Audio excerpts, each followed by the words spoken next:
ओम शांति।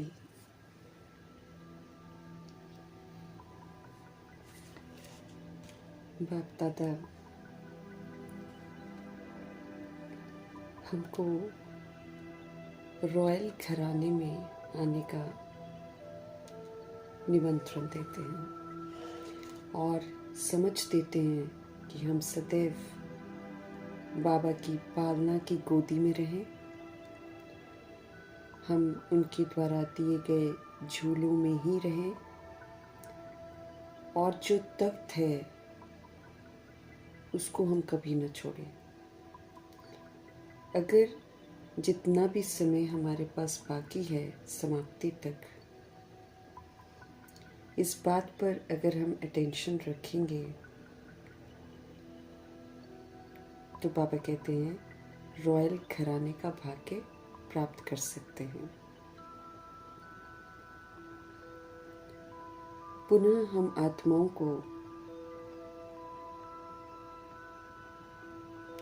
राजाई घराने में आने की विधि बताने वाले शिव पिता परमात्मा जी का तहे दिल से हम धन्यवाद करेंगे।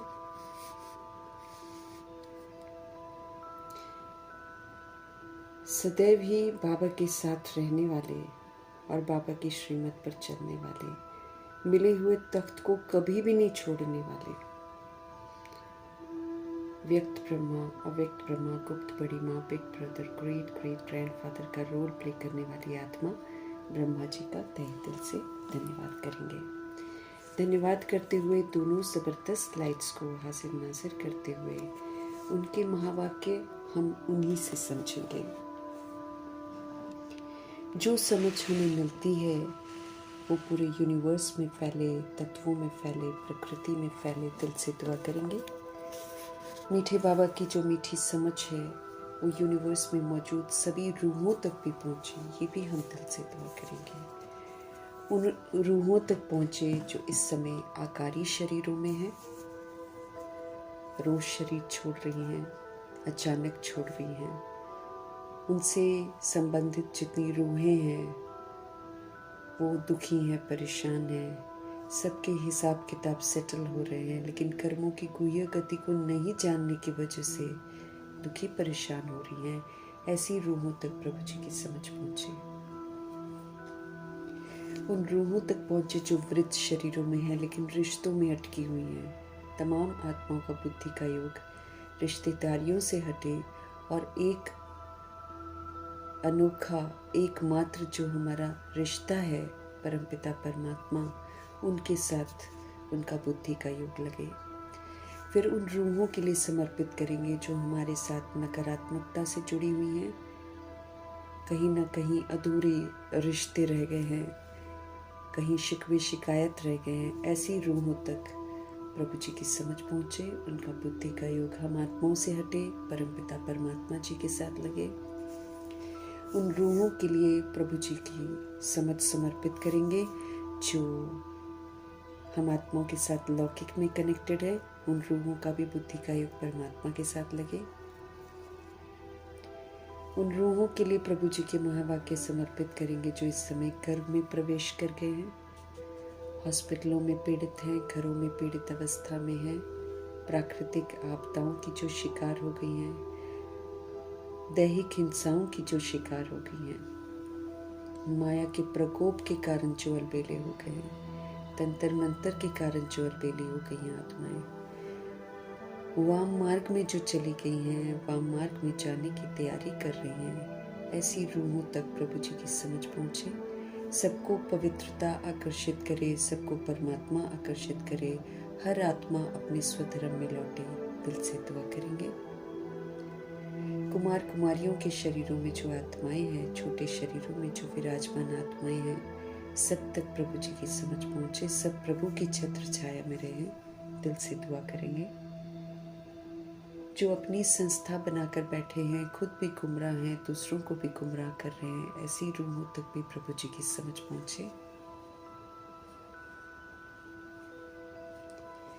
उन रूहों तक प्रभु जी की समझ पहुँचे जो भिन्न भिन्न सत्ताओं में बटे हुए हैं, भिन्न भिन्न वर्गों में बटे हुए हैं, भिन्न भिन्न मठ पंथों में बटे हुए हैं, जाति में बटे हुए हैं, भाषाओं में बटे हुए हैं, सभी रूहों देश के नाम पर जो बटे हुए हैं, सब अमेरिकन, ऑस्ट्रेलियन, जापानीज, चाइनीज, सभी रूहों तक प्रभु जी की समझ पहुंचे। जितने भी मौजूद हैं, है ना, देश जितने भी मौजूद है, सभी रूहों तक प्रभु जी की समझ पहुंचे।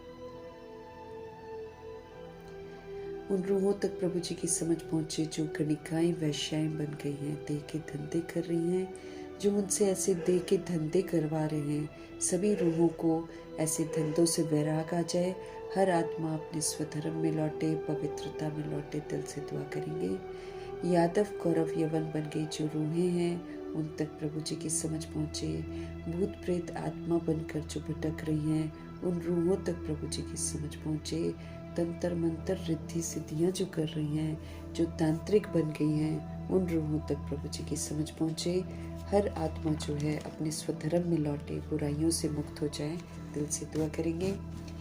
भिन्न भिन्न जेलों में जो कैदी कैद हैं, उन तक प्रभु जी की समझ पहुंचे। जो अंग तस्करियां कर रहे हैं, जो जानवरों से भी बदतर जीवन जी रहे हैं, जो ह्यूमन फ्लैश एनिमल फ्लैश खा रहे हैं, सभी रूहों तक प्रभु जी की समझ पहुंचे। विकारों के जो वशीभूत हो रखे हैं, विकार जिनमें चरम सीमा पर पहुंच गए हैं, लोभ, मोह, अहंकार, काम विकार, क्रोध विकार, जिनमें भी चरम सीमा तक पहुंच गया है, उन रूहों तक प्रभु जी की समझ पहुंचे। हर रूह अपने स्वधर्म में वापस आए। मॉडलिंग, सीरियल बनाने वाले, फिल्म इंडस्ट्री की जितनी रूहें हैं जो गंदे गीत बना रही हैं, देह अभिमान में फंसी पड़ी हैं, दूसरों को भी फंसाती हैं, ऐसी रूहों तक प्रभु जी की समझ पहुंचे।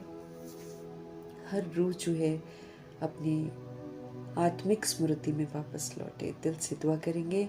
साहूकारों के प्रति जो पैसों के नशे में धुत हैं और कुछ भी करे जा रहे हैं, भ्रष्टाचार, अत्याचार, सृष्टि पर अत्याचार, सब कुछ जो कर रहे हैं, सभी रूहों में जागृति आए, वैराग आ जाए उनके मन में लोभ के प्रति। दिल से हम सब दुआ करेंगे। और फिर जो भिन्न भिन्न तरह के नशे करती हैं आत्माएं, नशे में धुत हैं आजकल के जो यूथ हैं, सभी रूहों का मन भर जाए उन नशों से और सबको ईश्वरीय नशा चढ़ जाए। दिल से दुआ करेंगे। उन स्थानों तक प्रभु जी की समझ पहुँचे, उन लोगों तक प्रभु जी की समझ पहुँचे जहाँ अभी तक पहुँची नहीं है, और अगर पहुँचती भी है तो रूहें तैयार ही नहीं है सुनने के लिए। ऐसी रूहों तक ज़रूर पहुँचे और हम आत्माओं को भी यथार्थ रीति बाबा की शिक्षाएं समझ में आए और हम बाबा की याद में रहकर उन शिक्षाओं को अमल में लाकर सबूत दें। ये भी हम दिल से दुआ करेंगे। इन्हीं दुआओं के साथ देखेंगे आज हमारे परमपिता परमात्मा हम आत्माओं के लिए कौन सा ज्ञान का भंडारा लेकर आए हैं। मीठे मीठे बाबा बोले, मीठे बच्चे, अमर बाबा आया है तुम्हें ज्ञान का तीसरा नेत्र देने। हर बार बाबा बताते रहते मैं क्यों आया हूँ, ताकि हम जगे और वो कर लें, क्योंकि बाबा बार बार नहीं आते हैं, कल्प में एक बार आते हैं। जो जिस मकसद के लिए वो आते हैं, जो हम आत्माओं को देने के लिए आते हैं, वो हम उनसे ले लें, ये उनका कहना है। तो मीठे मीठे बाबा बोले, मीठे बच्चे, अमर बाबा आया है तुम्हें ज्ञान का तीसरा नेत्र देने के लिए। अभी तुम तीनों कालों और तीनों लोगों को जानते हो, है ना। हम आदि जानते हैं कि कैसे शुरुआत हुई सृष्टि रूपी ड्रामा की, फिर मध्य में आकर कैसे विस्मृति शुरू हुई, अंत में कैसे पूरा विस्मृत होते हैं, फिर बाबा आते हैं, सब कुछ ठीक करते हैं, फिर से नई दुनिया शुरू होती है। हम पूरा तीनों कालों का ज्ञान जानते हैं। फिर तीनों लोकों को भी हम जानते हैं कि हमारा जो अपना घर है वो ब्रह्मलोक है। फिर सूक्ष्म लोक बाबा संगम युग में रचते हैं, ये बाबा का ऑफिस है और यहाँ फरिश्ते वाली स्थिति से हम जा सकते हैं और बुद्धि से जा सकते हैं। और फिर जब हम अंत में जाएंगे सारे, तो फिर हम वाया सूक्ष्म वतन होकर परम धाम जाते हैं। और फिर ये स्थूल लोक जहाँ पर हम 5 तत्वों का शरीर लेकर पाठ बजाते हैं। तो अब हमको जानकारी मिल गई है तीनों कालों की, तीनों लोगों की। ये समझ का नेत्र बाबा देने आए हैं। तो अब इस समझ के नेत्र से हमको चलना है। ये जो समझ का नेत्र है, तीसरा नेत्र है, इसको बंद नहीं होने देना है। अगर ये बाबा खोलते हैं तो ये धीरे धीरे धीरे धीरे पूरा खुलेगा। लेकिन जितना जितना खुलता जा रहा है, अर्थात जितनी जितनी हमको समझ मिलती जा रही है, वो समझ फिर बरकरार रहे, इसका हमको जरूर ध्यान रखना है। तो ज्ञान का तीसरा नेत्र देने के लिए हमारे बाबा आए हुए हैं। अभी हम तीनों कालों को जान गए हैं, हम तीनों लोगों को जान गए हैं, है ना। तो अब जैसी अवस्था में हमको जाना है वैसा बनना है। पहले हमको यहाँ से सूक्ष्म बनना है ना। तो जब हम स्थूल लोक से सूक्ष्म में पहुंचेंगे तो सूक्ष्म में हम आकारी शरीरों में होंगे। तो अपनी अवस्था मेरे को यहाँ पर ही वैसी बनानी है। फिर मेरे को अपने ब्रह्मलोक में जाना है, जो मेरा अपना घर है। तो वहाँ के लिए मुझे अपनी निराकारी स्थिति बनानी है। तो इस तरह से हम अपने आप को समझाते हुए चलेंगे, तीनों कालों को बुद्धि में रखते हुए कि आदि में हम सतयुगी देवात्मा थे और अनादि जो है मेरा स्वरूप वो सतोगुणी है। द्वापर में आकर विस्मृत हुए। क्यों विस्मृत हुए, वो समझ मिल गई, इसलिए वो वाली गलती अब नहीं करनी है। अंत में हम बिल्कुल पूरी तरह विस्मृत हो जाते हैं। लेकिन ये जो अंत का समय है, ये स्व परिवर्तन करने का समय है। तो अभी समय के प्रमाण मुझे स्व परिवर्तन करना है। जो हम अभी करते हैं वो रिकॉर्ड हो जाता है। इसी के आधार पर हमको भविष्य का जो भाग्य है वो मिलेगा। और इसी के वर्तमान को जितना हम सफल करेंगे, इसी के आधार से फिर मेरा पुराना हिसाब किताब भी सेटल हो जाएगा। तीनों कार्य एक साथ करने हैं। वर्तमान को श्रीमत प्रमाण सफल करना है। करेंगे तो पिछला भी क्लीन होता जाएगा और अगला भी मेरा भाग्य बनता जाएगा। फिर से सतोगुणी, फिर से सतयुगी संस्कार हमारे बन जाएंगे। तो बाबा जिस कार्य के लिए आए हुए हैं उस पर ध्यान रखना है। तीसरा समझ का नेत्र जो मुझे आत्मा को मिल गया है, ये बंद ना हो जाए, इसका पूरा पूरा ध्यान रखना है। और तीनों कालों को, तीनों लोगों को बुद्धि में रखते हुए अपनी अवस्था को अब साकारी से आकारी और निराकारी बनाना है। तीनों लोगों का ज्ञान होने का मतलब ही ये है कि अब रिटर्न जर्नी है। तो मुझे पहले सूक्ष्म बनना है, फिर निराकारी बनना है। ऐसे तीनों कालों का बुद्धि में रखते हुए मुझे ड्रामा में अपने पाठ को सुधारना है। जो हम करेंगे वही मेरे आगे आएगा। इस बात को समझते हुए, अलर्ट और अटेंटिव रहते हुए, ब्रह्मा जी को फॉलो करते हुए हर सोच, हर बोल, हर कर्म करना है। प्रश्न है मीठे बाबा का, रूहानी बाप रूहों को वर्षा किस आधार पर देते हैं? हम रूहों के वो पिता हैं, वो रूहों को वर्षा किस आधार पर देते हैं? उनका उत्तर है पढ़ाई के आधार पर। हम कैसे पढ़ते हैं, कितना हम उसको अमल में लाते हैं, उसके अनुसार हमको वर्षा मिलेगा। मर्तबा जो जीवन मुक्ति का है, क्योंकि समझ से ही हम जीवन मुक्त बनते हैं।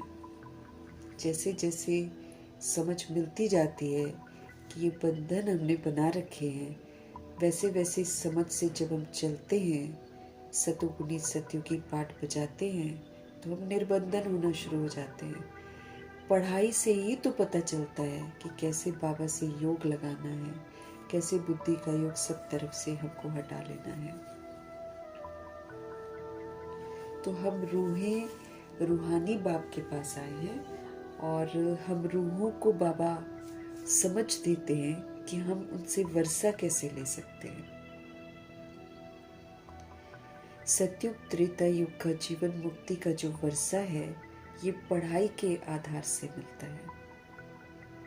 जो बच्चे अच्छी रीति पढ़ते हैं, जो बच्चे देह के अभिमान को छोड़ देही अभिमानी रहने का पुरुषार्थ करते हैं, उन्हें ही बाप का वर्षा मिलता है ना। स्पष्ट करते रहे ना, कहीं गलत फहमी हो जाती है रूहों को कि हम बस बीके बन गए हैं तो उनको वर्षा मिलना है। ऐसा नहीं है। बाबा स्पष्ट कर रहे हैं कि जो रूहें पढ़ाई को अच्छी रीति पढ़ती हैं, अच्छी रीति पढ़ना मतलब समझना और फिर जीवन में लाना और फिर उसका सबूत देना, उसको बोलते हैं अच्छी रीति पढ़ना। जो बच्चे अच्छी रीति पढ़ते हैं वो फिर देह अभिमान को छोड़ देते हैं और देही अभिमानी रहने का पुरुषार्थ करते हैं, अर्थात सारा दिन अपने को आत्मा हो, लाइट हो, माइट हो, अशरीरी हो, परम धाम निवासी हो, परमात्मा का बच्चा हो, सतोगुणी हो, इस स्मृति से जो पुरुषार्थ करते हैं ना, ये स्मृति से देही अभिमानी रहने का जो पुरुषार्थ करते हैं, उन्हीं को बाप का वर्षा मिलता है। लौकिक बाप अर्थात शरीर का बाप सिर्फ बच्चों को वर्षा देते हैं, लेकिन ये जो हमारा पारलौकिक बाप है, ये जो सभी रूहों के पिता है ना, लेकिन पारलौकिक बाप का संबंध रूहों से है, बॉडी से नहीं है, रूहों से है। इसलिए वो रूहों को वर्षा देते हैं। शरीर का बाप जिस्मानी बाप है, वो जिस्म के रूप में बच्चे को देखता है और उस बच्चे को वर्षा देता है, उसमें फिर देख लेता है किसको कितना देना है। लेकिन ये जो हमारा पारलौकिक बाप है, ये तो सभी रूहों को देते हैं। इनके लिए फिर कोई हिंदू मुस्लिम नहीं, कोई चाइनीज जापानीज नहीं, इनके लिए तो बस ज्योति बिंदु आत्मा है और सबको वो मुक्ति, जीवन मुक्ति का वर्षा देने के लिए आते हैं। अब मुझे कौन सा वर्षा लेना है वो मेरे ऊपर डिपेंड करता है, क्योंकि बाबा विधि बता देते हैं कि परम धाम में जाना है तो मुक्ति का वर्षा है, वो हम रूहें लेते हैं, सभी के सभी लेते हैं। लेकिन ये जो जीवन मुक्ति का वर्षा है, ये सब नहीं लेते हैं। ये वही लेंगे जैसे बाबा अभी बता रहे हैं, जो अच्छी रीति पढ़ेंगे और जो देही अभिमानी होकर रहने का पुरुषार्थ करेंगे, देह अभिमान की दुनिया में रहते हुए वो सबूत देंगे कि वो पवित्र आत्मा है, वो सदा सुखी है, सदा शांत है, सदा शक्तिशाली है, सदा प्रेम स्वरूप है, सदा आनंद स्वरूप है। वो इस बात का सबूत देते हैं। तो पारलौकिक बाप जो है, उनका संबंध सभी रूहों के साथ है, इसलिए सभी रूहों को मुक्ति का वर्षा तो वो देते ही देते हैं। हर रूह जो है बॉडी से मुक्त होकर घर जाएगी, लेकिन जीवन मुक्ति का वर्षा हमको कमाना पड़ता है। मुक्ति का भी कमाना पड़ेगा, उसके लिए हमको अशरीरी बनना पड़ेगा, यहीं पर विदेही अवस्था बनानी पड़ेगी। समझ से अपने आप को आत्मा और दूसरों को आत्मा समझकर अपने आप को निर्बंधन और निर्वैर बनाना पड़ेगा। सतोगुणी पाठ बजाकर, सतोगुणी सहयोग देकर सभी रूहों के बंधन से मुक्त होना पड़ेगा। वो तो हमको करना पड़ेगा। और हम आत्माओं के परिवर्तन को देखकर द्वापर युग कलयुग की सोल्स मुक्त हो जाएंगे। और दूसरा जो जीवन मुक्ति का वर्षा है, उसके लिए फिर मुझे बेदाग बनना है, अर्थात 16 कला संपूर्ण परफेक्ट बनना है। किसी भी तरह का दैहिक लेबल जो लगता है उससे मुझे मुक्त होना है। फिर जितने भी गुण हैं बाबा ने सिखाए, वो सारे गुणों का सहयोग सबको देना है। जब हम सबको सहयोग देते हैं तो वो फिर हमारे में धारण हो जाते हैं। इस विधि से मुझे सतोगुणी, वो सतयुग के जो गुण है उसको धारण करना है, गुण स्वरूप बनना है, गुण मूर्त बनना है और सर्व गुण मूर्त बनना है। उसके बाद मुझे जितना समय मैं बाबा के साथ हूँ, उतनी देर मुझे विकारों को यूज नहीं करना है, इसका सबूत देना है। तब हम संपूर्ण निर्विकारी बनेंगे। फिर जितनी मर्यादाओं की लकीर बाबा ड्रॉ करते हैं, उन मर्यादाओं की लकीर के अंदर मुझे रहना है। रहेंगे तो मर्यादा पुरुषोत्तम बन जाएंगे, और फिर किसी भी तरह की सूक्ष्म या स्थूल हिंसा हो वो हमको नहीं करनी है, तो फिर हम संपूर्ण अहिंसक बन जाएंगे। इस विधि से क्वालिफाई करेंगे तो हमको जीवन मुक्ति का वर्षा 2500 वर्ष की राजधानी का मिलेगा। गीत है, भोलेनाथ से निराला कोई और नहीं। हमको सत्य भी बताते हैं, हमको फिर से मौका जरूर देते हैं कि चलो पहले नहीं किया अब कर लो, है ना। अब जितना भी समय है समाप्ति तक, कल क्या बोल रहे हैं, अभी भी जितना समय है समाप्ति तक, उसमें जितना भी आपको टाइम मिला हुआ है वो उसमें आप अटेंशन रखो कि आप परमात्म पालना की गोदी में रहेंगे, अर्थात जो जो बाबा कह रहे हैं वही करेंगे।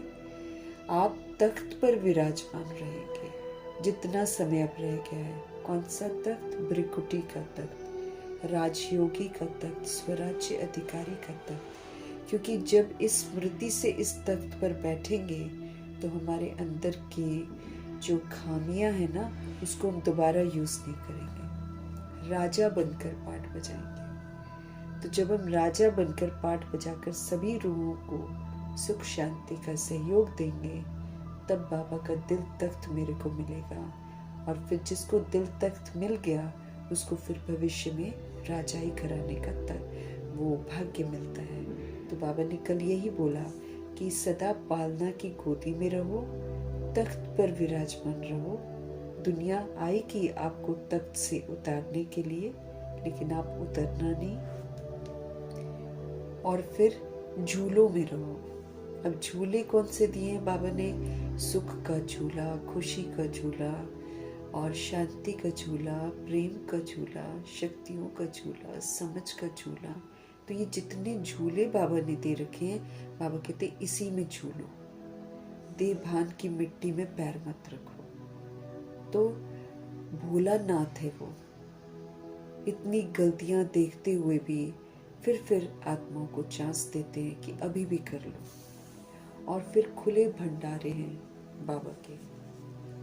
भोला है ये बहुत, इनके जैसा और कोई भोला हो नहीं सकता।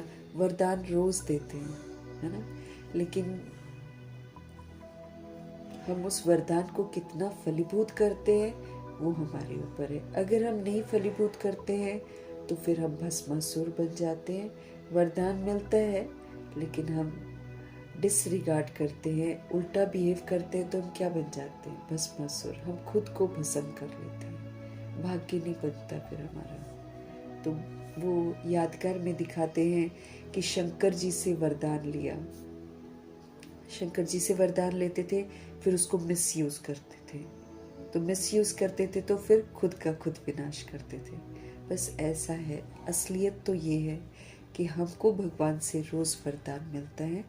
अगर हम इसको यूज़ कर लेते हैं तो हम आबाद हो जाते हैं, और अगर हम इसको मिसयूज़ कर देते तो फिर हम बर्बाद हो जाते हैं। तो होता ये है, लेकिन दिखा देते हैं वहाँ पर शंकर को, और यहाँ पर भोला कौन है? शिव पिता परमात्मा। ओम शांति। रूहानी बच्चे रूहानी बाप से अमर कथा सुन रहे हैं। हम रूहें इस समय जिस्म में हैं, लेकिन समझ से हम परमपिता परमात्मा के बच्चे बने हैं। तो इसलिए रूहानी बच्चा कहा जाता है, क्योंकि रूह से बात कर रहे हैं बाबा। तो रूहानी बच्चे रूहानी बाप से अमर कथा सुन रहे हैं। इस कथा को सुनकर हम लोग क्या होते हैं? हम अमर बनते हैं, अर्थात अमर लोक में जाने का वर्षा प्राप्त करते हैं, जहाँ पर अकाले मृत्यु नहीं होती है, बल्कि सोल्स स्व इच्छा से शरीर छोड़ती हैं और लेती हैं। इस मृत्यु लोक से अमर लोक में जाने के लिए हम अमर कथा सुन रहे हैं। ये तो मृत्यु लोक है, यहाँ तो अकाले मृत्यु होती है, लेकिन किसी का कोई पता नहीं कब। तो ये जो मृत्यु लोक है, इससे हम अमर लोक में जाने के लिए बाबा से अमर कथा सुन रहे हैं। ये जो अमर कथा है, बाबा की जो मुरली है, ये हमको काल पर कैसे जीत प्राप्त की जाती है, अनादि आदि पाठ बजाकर वो सिखाते हैं बाबा। तो मृत्यु लोक से अमर लोक में जाने के लिए हम शिव पिता परमात्मा से अमर कथा सुन रहे हैं। निर्वाण धाम को अमर लोक नहीं कहा जाता है। निर्वाण धाम वाणी से परे का धाम है, वो परम धाम है, उसको अमरलोक नहीं कहा जाता है। अमरलोक जहां तुम अकाले मृत्यु को नहीं पाते हो, इसलिए उनको अमरलोक कहा जाता है। ऐसा नहीं है कि हम एक बॉडी में आ गए तो हमेशा ही उस बॉडी में रहेंगे, ऐसा नहीं है। उसको अमर नहीं बोला जाता है। अमर मतलब ये स्मृति में रहेंगे कि हम सोल्स हैं, और फिर ये शरीर जो है ये ड्रेस है, और इसको हमको बदलना है 150 वर्ष के बाद। ये वाली जागृति रहती है। और त्रेता युग में 125 वर्ष, अवस्था थोड़ी सी कम हो जाती है। तो बाबा हमको कह रहे हैं अमरलोक जहां तुम अकाले मृत्यु को नहीं पाते हो, इसलिए उनको अमरलोक कहा जाता है। रूहानी बाप जिसको अमरनाथ कहा जाता है, जरूर अमरलोक में ले जाने के लिए मृत्यु लोक में कथा सुनाएंगे। बाबा कहते हैं अकाले मृत्यु को नहीं पाते हैं अमरलोक में, अपनी स्व इच्छा से 150 वर्ष के बाद शरीर को छोड़ते हैं, और त्रेता युग में 125 वर्ष के बाद शरीर को छोड़ते हैं और अपने आप को आत्मा समझकर पाठ बजाते हैं, इसलिए अमरलोक कहा जाता है। रूहानी बाप जिसको अमरनाथ कहा जाता है, जरूर अमरलोक में ले जाने के लिए मृत्यु लोक में ही तो कथा सुनाएंगे। अमरलोक में जाकर क्यों सुनाएंगे? क्योंकि ये जो कथा है ये हमको सुधारती है। ये तो कथा से हमारा स्व परिवर्तन होता है। तो ये स्व परिवर्तन की जरूरत तो अभी इस मृत्यु लोक में है, जब हम सभी आत्माएं विस्मृत हो जाती हैं। तो बाबा कह रहे हैं तो जरूर अमरलोक में ले जाने के लिए मृत्यु लोक में ही तो कथा सुनाएंगे। 3 कथाएं भारत में ही मशहूर हैं। 3 कथाएं हैं और ये भारत में ही मशहूर है। अमर कथा, सत्यनारायण की कथा, तीजरी की कथा। अमर कथा ये भी मुरली को बोलते हैं, सत्यनारायण की कथा ये भी मुरली को ही बोलते हैं, और तीजरी की कथा ये भी मुरली को ही बोलते हैं। तो बाबा की ये जो मुरली रूपी कथा है, इसको जब हम सुनते हैं, समझते हैं, धारण करते हैं, तो सच में नारायण बनते हैं। और इसको हम सुनते हैं, काल पर जीत प्राप्त करते हैं, तो अमर बन जाते हैं, स्वेच्छा से शरीर छोड़ते हैं। और इसको सुनते हैं तो हमारा तीसरा समझ का नेत्र खुलता है। तो ये तीजरी की कथा भी है। भक्ति मार्ग में तो तीजरी का अर्थ कोई समझते ही नहीं है। वो तो शायद लड़का होता है ना, तो लड़के के लिए व्रत रखते हैं, कुछ ऐसे करती हैं वो, उसको वो लोग तीजरी की कथा बोलती हैं। बाबा कहते हैं उस तीजरी का अर्थ कोई समझते ही नहीं है। तीजरी की कथा तो तीसरा समझ का नेत्र जो होता है, इसकी जो हमको समझ बनती है।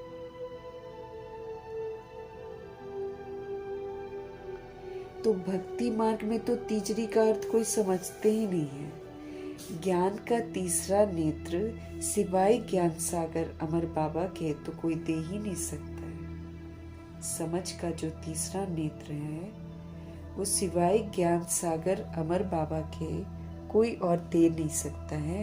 ये भी झूठी कथाएं दुनिया में बना रखी हैं। सत्यनारायण की कथा, तीजरी की कथा, अमर कथा, सारी की सारी झूठी सुनाते हैं। ना तो कोई उससे अमर होता है, ना कोई नारायण बनता है, ना किसी का तीसरा नेत्र खुलता है।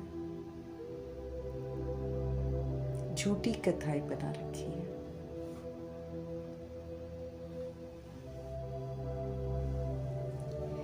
मीठे मीठे रूहानी बच्चे अब जान गए हैं कि हमको अब ज्ञान का तीसरा नेत्र मिल रहा है, जिस तीसरे नेत्र से हम तीनों कालों को, तीनों लोकों को जान गए हैं। मूल वतन अपना घर जहाँ हम ज्योति बिंदु रूप में रहते हैं, सूक्ष्म वतन जहाँ आकारी शरीरों में हम जाएंगे वाया सूक्ष्म वतन, घर जाएंगे ना, पहले इधर जाएंगे हम, फिर स्थूल वतन जहाँ हम 5 तत्वों का शरीर लेकर पाठ बजाते हैं, कुछ स्मृति का तो कुछ विस्मृति का। आदि मध्य अंत को भी हम सभी रूहें जान चुके हैं। मूल वतन, सूक्ष्म वतन, स्थूल वतन के आदि मध्य अंत को भी हम जान चुके हैं। इसलिए बच्चे अपने को त्रिकालदर्शी भी समझते हैं। अब तीनों कालों का ज्ञान मिल गया, कैसे हमने ड्रामा में पाठ बजाया है, अब कैसे हमको सुधरना है। तुम बच्चे अपने को त्रिकालदर्शी भी समझते हो। तुम मीठे मीठे बच्चों बगैर सृष्टि में कोई त्रिकालदर्शी होता ही नहीं है।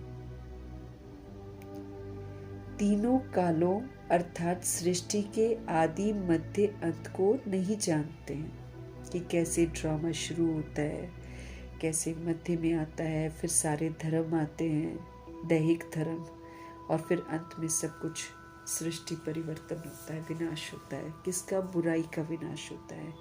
देह के भान, देह के अभिमान का विनाश होता है। ये जो देह का आकर्षण विकर्षण है, इसका विनाश होता है। रूह अपनी बॉडी को गिरी पड़ी इधर उधर मरी हुई के रूप में देखती है, उसका घमंड टूटता है, फिर वो प्योर बनती है, फिर घर वापस जाती है। जो रूहें समय से पहले अपने आप को तैयार नहीं करती हैं, वो इस विधि से पवित्र बनती हैं।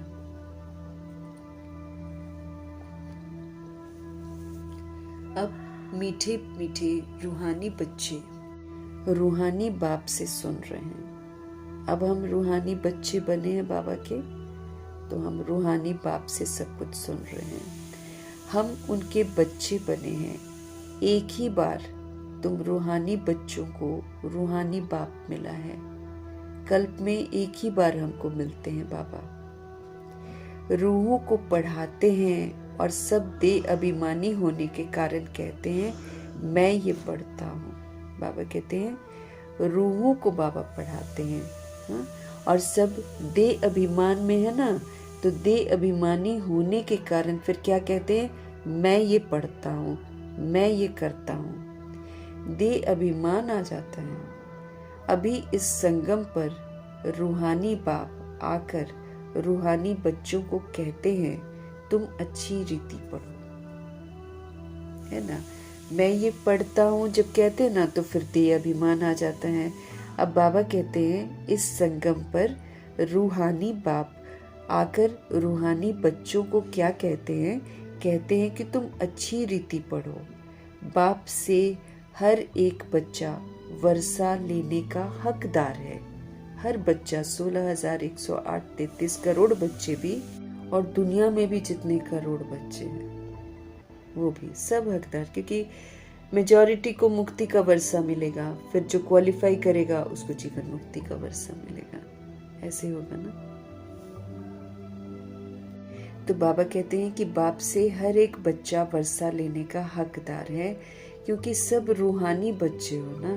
लौकिक संबंध में सिर्फ बच्चा वर्षे का हकदार बनता है। दुनिया में जब लौकिक संबंध होते ना, उसमें फिर जो लड़का होता है मेल बॉडी में होते हैं ना, वो वर्षे के हकदार बनते हैं। बराबर का दर्जा नहीं होता ना, जो लड़की होती है उसको नहीं। कभी कभी रूल निकालता है सुप्रीम कोर्ट कि हाँ लड़की को भी देना चाहिए, कभी कभी फिर हटा देता है, क्योंकि ये मेल डोमिनेटिंग सोसाइटी है ना। मेल डोमिनेशन की वजह से ऐसा होता है। आजकल जैसे जो फीमेल रूहें हैं, इनके साथ तो इनको पैरों की जूती समझते थे ना, लेकिन अभी क्यों वैल्यू बढ़ा? बाबा कहते हैं क्योंकि शिव पिता परमात्मा जब प्रवेश करते हैं तो जो उस समय दौर होता है ना फीमेल्स के साथ अत्याचार का, उसमें फीमेल ही तो सबसे पहले, फीमेल बॉडी में जो सोल है वो सबसे पहले भगवान की बनती है, क्योंकि अत्याचार भ्रष्टाचार से तंग आ जाती है, इसलिए उसको पवित्र रहना भी अच्छा लगता है, उसको भगवान का बनना भी अच्छा लगता है। बाबा कई बार मुरली में बोलते हैं कि जब से बाबा आए हैं ना, बाबा ने दर्जा ऊंचा दिया है, तब से देखो दुनिया में भी फीमेल को हर फील्ड में आगे आने का मौका मिलता है। तो बच्चे को लोग लौकिक में देते हैं, जो फीमेल होती है उसको नहीं देते हैं, उसको बोलते हैं कि वो अगले घर में गई। अब अगले घर में भी जाती है तो वहां भी जो उसको युगल मिलता है, जो हस्बैंड मिलता है, वो कहाँ उसको वैसा वाला दर्जा देता है बराबर का, उसको बाप के घर में भी नहीं मिलता है और उसको आगे भी नहीं मिलता है। ऐसे मतलब इस सोसाइटी का वो सिस्टम चलता है।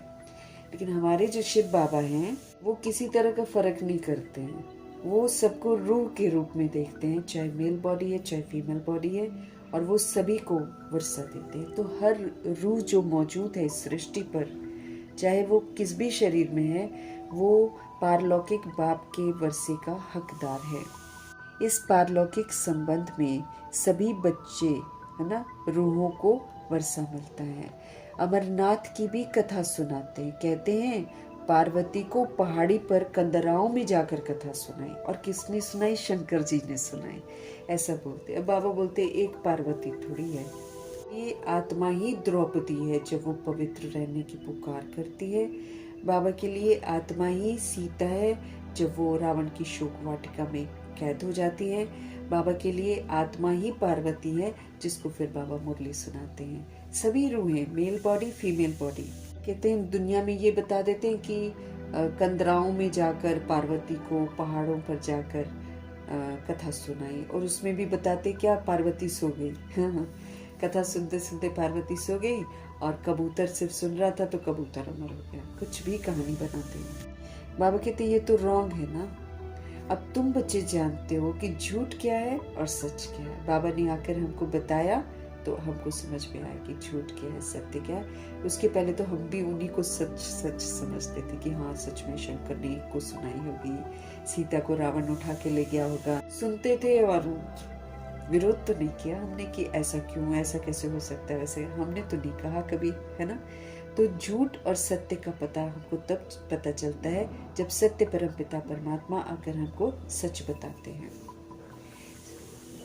बाबा कहते हैं सच तो जरूर सच्चा बाबा ही सुनाएंगे ना। तो बाप एक ही बार सच सुनाकर सचखंड का मालिक बनाते, बार बार नहीं आते बाबा बीच बीच में। बिल्कुल एंड में जब दुखों की सीमा जो है बिल्कुल चरम सीमा पार कर जाती है तब आते हैं, क्योंकि तभी धरनी तैयार होती है सत्य को सुनने के लिए। तो बाबा कहते हैं बाप एक ही बार सच सुनाकर सचखंड का मालिक हमको बनाते हैं। तुम जानते हो इस झूठ खंड को आग लगनी है, झूठा है ना ये, इसलिए इसको आग लगनी है। ये जो कुछ भी देखने में आता है ये नहीं रहेगा। बार बार हमको डिटैच करते हैं बाबा ऐसा बोलकर कि जो कुछ भी दिखाई दे रहा है, अपनी बॉडी हो, किसी की बॉडी हो, दुनिया हो, जो कुछ बिल्डिंगें हो, सब कुछ खत्म हो जाएगा, क्योंकि सतयुग आएगा ना। सतयुग की धरा पर इस कलयुग का थोड़ी कुछ होगा। कलयुग का युग है तो कलयुग है, लेकिन जब सतयुग है तो कलयुग का अंश भी नहीं होगा। तो झूठ खंड को आग लगनी है। ये जो बाबा कहते हैं कुछ देखने में आता है ना सब कुछ, ये नहीं रहेगा। समय बाकी थोड़ा है। ये शिव बाबा का ज्ञान यज्ञ है, ये समझ का यज्ञ है बाबा कहते हैं। तो जैसे लौकिक संबंध में भी शिव बाबा यज्ञ नहीं, जैसे लौकिक संबंध में भी बाप जो है ना यज्ञ रचता है। कोई रुद्र यज्ञ रचते हैं, कोई गीता यज्ञ रचते हैं दुनिया में, कोई रामायण का यज्ञ रचते हैं। आजकल तो रामायण का बड़ा जोर शोर है, ये है। लेकिन ये जो बाबा यज्ञ रचते हैं ये समझ का यज्ञ है। ये शिव बाबा व रुद्र ज्ञान यज्ञ है, ये अंतिम यज्ञ है। इस ड्रामा में शरीर में जो रूहें हैं वो तरह तरह के यज्ञ रचती हैं। जब प्रॉब्लम्स आती हैं तो वो लोग यज्ञ रचते हैं, बारिशें नहीं होंगी तो यज्ञ रचते हैं। कोई गीता का यज्ञ रचता है, कोई रुद्र का यज्ञ रचता है, तो कोई रामायण का यज्ञ रचता है। लेकिन हमारे शिव बाबा रुद्र ज्ञान यज्ञ रचते हैं, ये अंतिम यज्ञ है। इसके बाद 2500 वर्ष की राजधानी तक कोई यज्ञ नहीं होता। तो शिव बाबा समझ का यज्ञ रचते हैं, जिसमें हम रूहों को समझ मिलती है। फिर उस समझ के प्रमाण हम अपना परिवर्तन करते हैं। तो ये इस सृष्टि रूपी ड्रामा का अंतिम यज्ञ है। इसके बाद सारा सृष्टि परिवर्तन हो जाएगा। हमें इस यज्ञ का रक्षक बनना है। कैसे हम यज्ञ का रक्षक बनते हैं? जब हम यज्ञ के नियमों पर चलते हैं, जब हम वो करते हैं जो रुद्र शिव बाबा हमको समझ देते हैं, समझ से हम चलते हैं, तो हम यज्ञ के रक्षक बनते हैं। तो ये अंतिम यज्ञ है, बाबा कहते हैं। इसके बाद फिर 2500 वर्ष की राजधानी में कोई यज्ञ नहीं होता। तुम जानते हो हम अमरपुरी में अब जा रहे हैं। बाकी थोड़े मिनट का अब रास्ता है, क्योंकि अगर हम पूरे 5-6 हजार वर्ष को देखें, उसके मुताबिक संगम युग का समय तो बहुत थोड़ा सा है। तो बाबा अब क्या बोल रहे हैं, अब ये जो अंतिम समय चल रहा है, ये तो थोड़े मिनट का ही है। ये थोड़े मिनट का अब रास्ता रह गया। 2010 की मुरलियां संपन्न हो रही हैं, है ना। फिर 2010-11 की मुरलियां हो जाएंगी, फिर 12 और 13 में तो बहुत ही पतली सी किताब है, बहुत कम बाबा आए हैं। उसके बाद तो कम ही होते चले गए हैं। अब देखते हैं कैसे बाबा का फरमान होगा। संडे को कौन सी मुरलियां हम सुनेंगे, कब तक हम सुनेंगे। हमको अंदाज हम लगा सकते हैं कि दोबारा 1969 से मुरलियां नहीं शुरू होंगी अव्यक्त बाप दादा की। ऐसे नहीं होगा। अब ये 2010, 11, 12, 13, 14, 17 में बाबा ने क्लोज कर दिया है। तो कितना हमारे पास कम समय रह गया है, इसलिए बाबा इशारा दे रहे हैं। बाकी थोड़े मिनट का अब रास्ता है। कोई भी मनुष्य को ये पता नहीं है, वो तो कह देते हैं मृत्यु लोक से अमर लोक में जाने के लिए अभी तो 40,000 वर्ष और पड़े हैं। अमरलोक सतयुग को कहा जाता है। तुम बच्चों को अभी बाबा सम्मुख बैठकर अमर कथा सुना रहे हैं, तीजरी की कथा सुना रहे हैं, सत्यनारायण की कथा सुना रहे हैं। भक्ति मार्ग में क्या क्या होता है वो तो देखा है ना। भक्ति मार्ग का कितना विस्तार है। जैसे झाड़ का बड़ा विस्तार होता है, पेड़ का, है ना, वैसे ही भक्ति का भी बड़ा कर्म कांड का झाड़ है। इसमें भी बहुत कर्म कांड है और आजकल तो दिन पर दिन बहुत बढ़ते चले जा रहे हैं। इतना कुछ पंडित जी बोल देते हैं कि दिमाग ही अस्त व्यस्त किसी का हो जाए। लंबी लंबी लिस्ट लेकर आत्माएं जाती हैं हट्टियों में, है ना, जैसे भक्ता की हट्टी है, उसमें जाकर खरीदते हैं लोग। बहुत विस्तार है बाबा कहते भक्ति का। बहुत कर्म कांड यहाँ पर करने पड़ते हैं।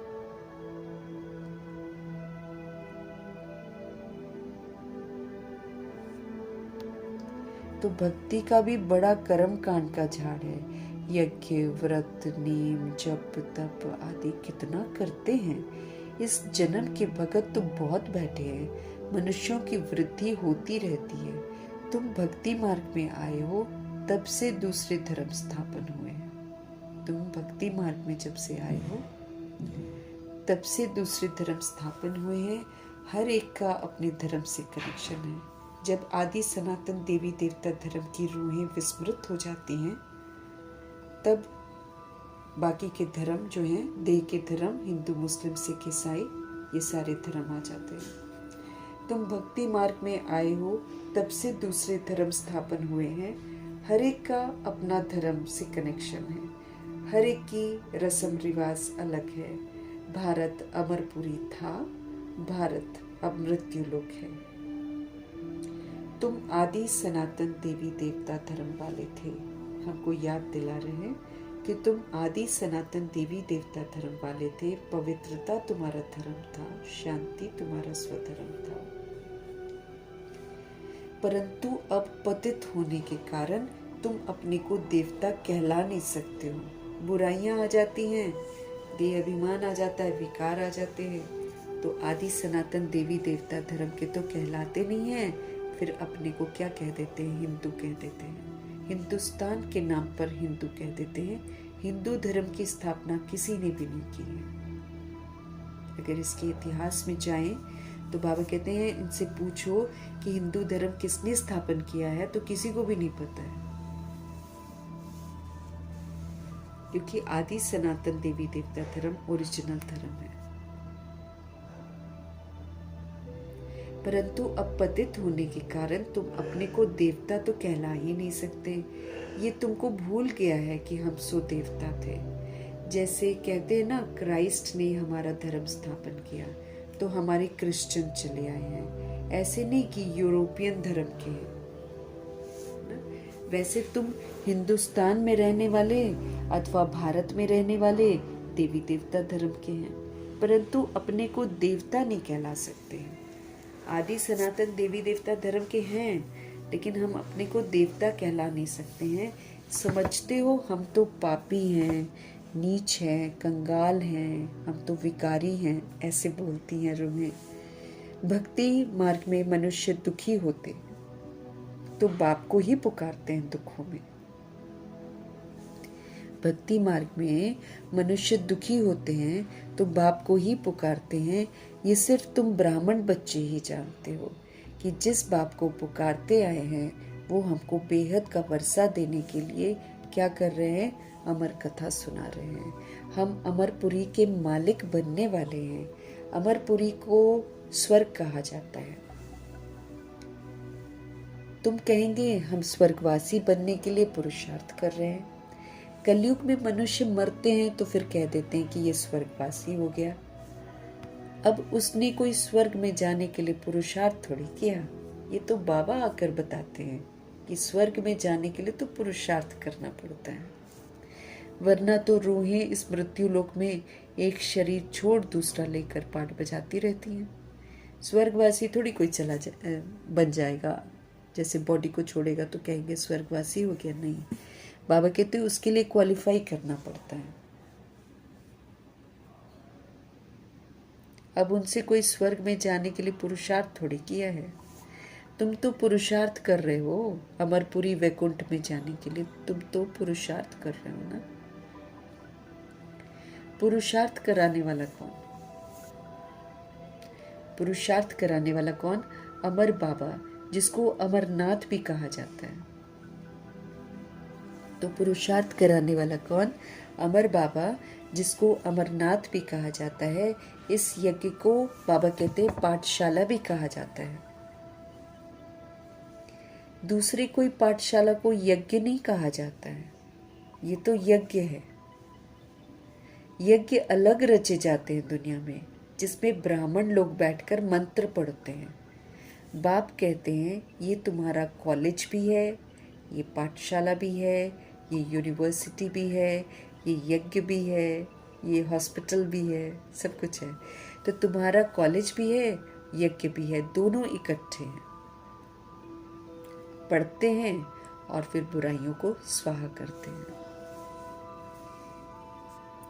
तुम जानते हो इस ज्ञान यज्ञ से विनाश ज्वाला प्रज्वलित हुई है। ये जब ज्ञान यज्ञ रचा जाता है तो समझ से हम हर बात समझते हैं और फिर अपने आप को परिवर्तन करना शुरू करते हैं। और जैसे जैसे हमारा परिवर्तन शुरू हो जाता है वैसे वैसे विनाश ज्वाला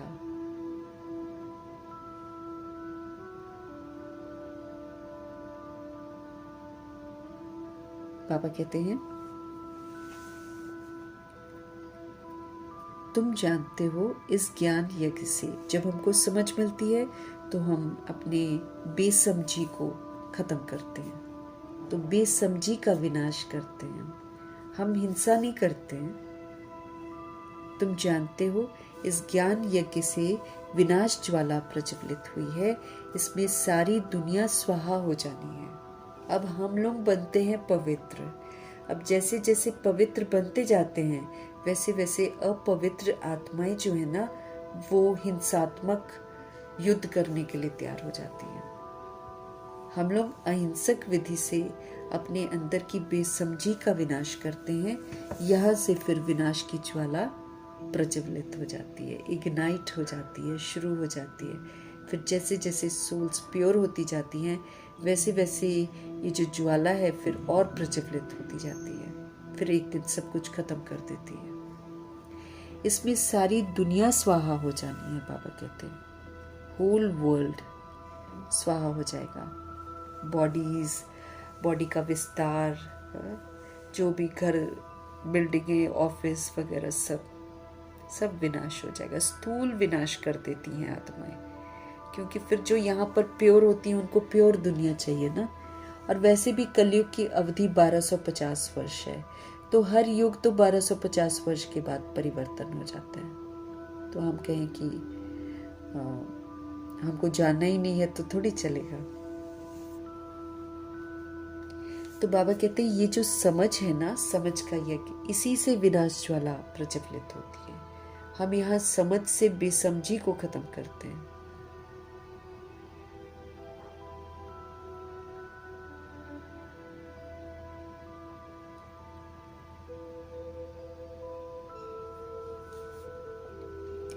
इसमें सारी दुनिया जो है वो स्वाहा हो जानी है।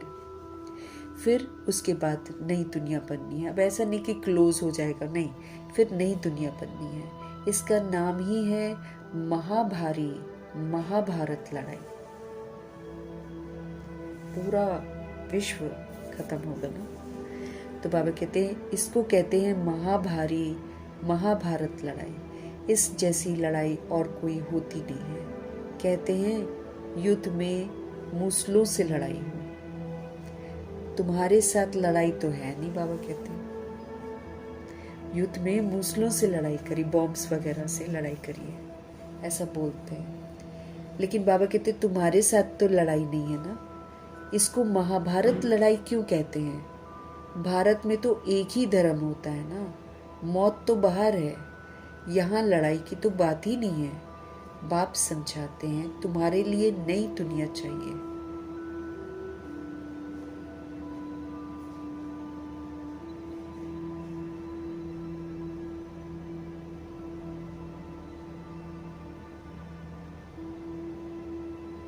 तो बाबा कहते हैं भारत में तो एक ही धर्म होता है ना।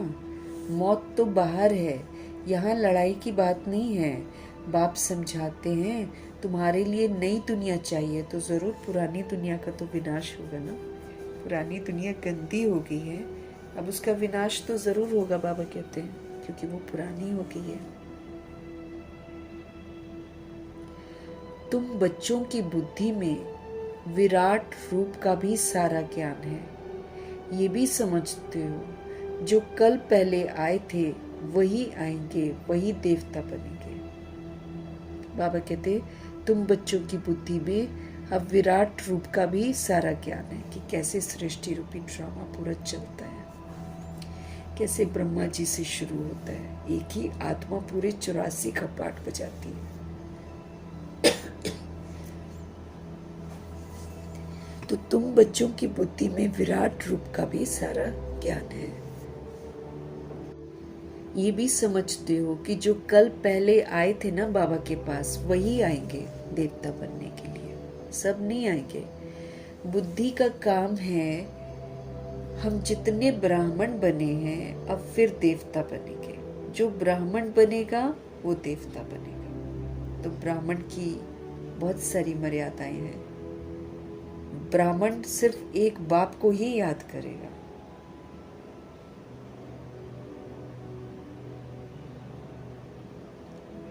उसकी सदा पवित्र दृष्टि होगी, पवित्र संकल्प करेगा वो हमेशा। और धंधा भी उसका पवित्र होता है, रूहों को जगना। संबंध संपर्क में भी पवित्रता उसकी रहती है, क्योंकि सबको रूह के रूप में देखता है।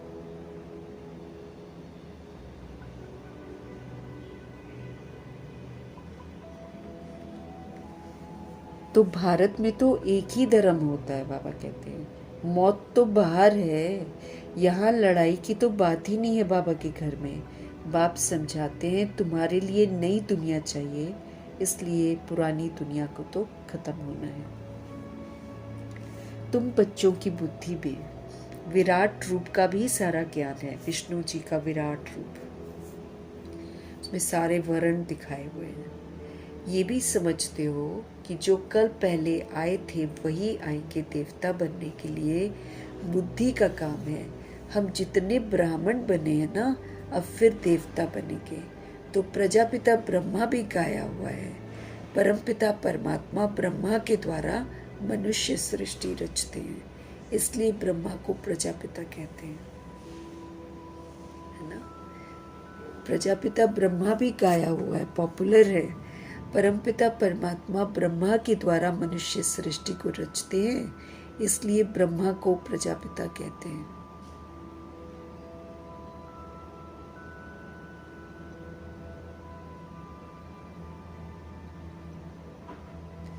तो परंतु कैसे और कब रचते हैं ये कोई नहीं जानता। परमपिता परमात्मा ब्रह्मा के द्वारा मनुष्य सृष्टि रचते हैं, इसलिए ब्रह्मा को प्रजापिता कहा जाता है, क्योंकि फिर उसके बाद आती हैं रूहें, और ब्रह्मा जी किसी के भी प्रभाव में नहीं आते हैं, इसलिए सबकी सब प्रजा बन जाती है और बाबा विश्व महाराजन बनते हैं।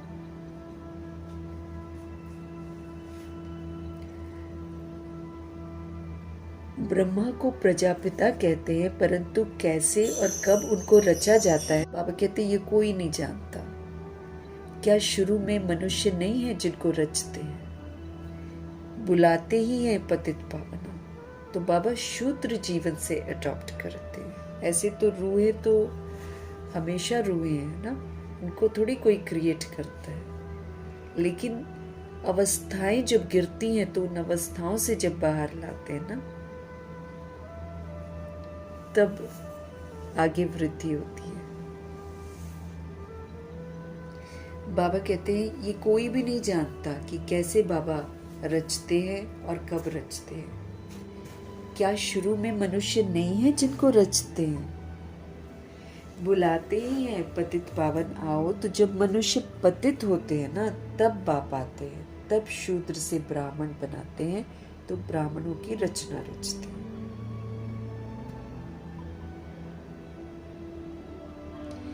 दुनिया को बदलना है, तुमको बाप नई दुनिया के लायक बनाते हैं। दुनिया को बदलना है और तुमको बाप नई दुनिया के लायक बनाते हैं। अभी सब तमो प्रधान पुरानी दुनिया में हो। बाबा कहते हैं अभी सब तमो प्रधान पुरानी दुनिया में हो, फिर सतो प्रधान बनना है। हम लोग सभी तमो प्रधान पुरानी दुनिया में हैं। इसी में तो चैलेंज करते हैं बाबा कि सतोगुणी सतयुगी पाठ बजाओ। दुनिया तमो प्रधान है, पुरानी है, वो तमो प्रधान पाठ ही बजाएगी, लेकिन उन्हीं के साथ हमको सतो प्रधान पाठ बजाना। बजाएंगे तो सतो प्रधान हम बनेंगे।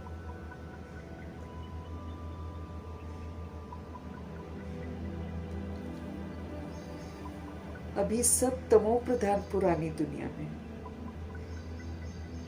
फिर सतो प्रधान बनना है। बाप ने समझाया है हर एक मनुष्य मात्र को, हर चीज को सतो रजो तमो में आना ही होता है। हर एक मनुष्य मात्र को, हर चीज को बाबा कहते सतो रजो तमो में आना ही होता है। दुनिया नई से पुरानी जरूर होती है। कपड़ा भी नया पहनते हैं, फिर वो पुराना होता जाता है ना, हमेशा थोड़ी नया होता है। तुमको ज्ञान मिला है, सच्ची सत्य नारायण की कथा अभी तुम सुन रहे हो। गीता में सर्वशास्त्र में शिरोमणि, गीता है सर्वशास्त्र में शिरोमणि। वो मनुष्य के द्वारा लिखी गई है जो दुनिया में गीता है, लेकिन जस्ट बिकॉज बाबा सच्ची गीता सुनाते हैं, मुरली सुनाते हैं, इसी के यादगार में भक्ति मार्ग में वो गीता बनती है, इसलिए उसको कह देते हैं सर्वशास्त्र में शिरोमणि। सभी शास्त्रों से उत्तम गीता को माना जाता है। हालांकि उसमें कितना झूठ भी लिखा होता है जो कि बाद में रियलाइज होगा।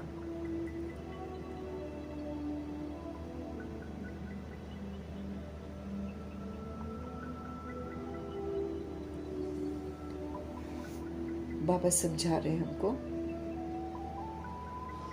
अभी सब के सब तमो प्रधान है, पुरानी दुनिया है, इसमें फिर हमको सतो प्रधान बनना है। बाबा ने हमको समझाया है कि हर एक मनुष्य मात्र को हर चीज को जो आती है वो सतो रजो तमो बनती ही बनती है। फिर उदाहरण हमको देते हैं कि कपड़े होते हैं नए, फिर पुराने हो जाते हैं ना, तो दुनिया भी नए से पुरानी जरूर होती है। तुमको ज्ञान मिला है, सच्ची सत्यनारायण की कथा अभी तुम सुन रहे हो। तुमको ज्ञान मिला है, सच्ची सत्यनारायण की कथा अभी तुम सुन रहे हो। गीता है सर्वशास्त्रमयी शिरोमणि, बाकी हैं उनके बाल बच्चे।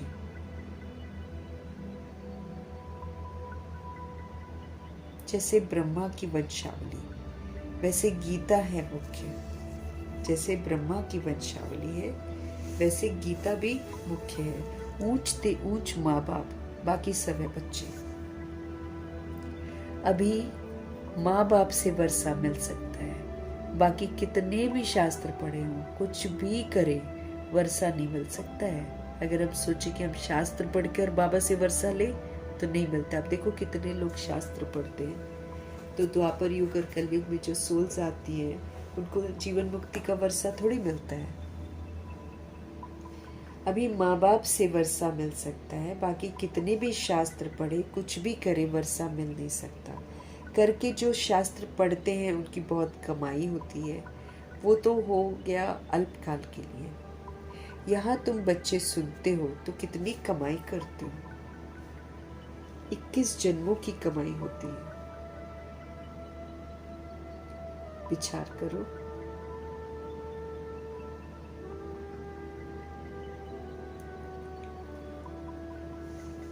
बाबा कहते हैं यहाँ तुम बच्चे सुनते हो तो कितनी कमाई करते हो 21 जन्मों के लिए। जरा विचार तो करो।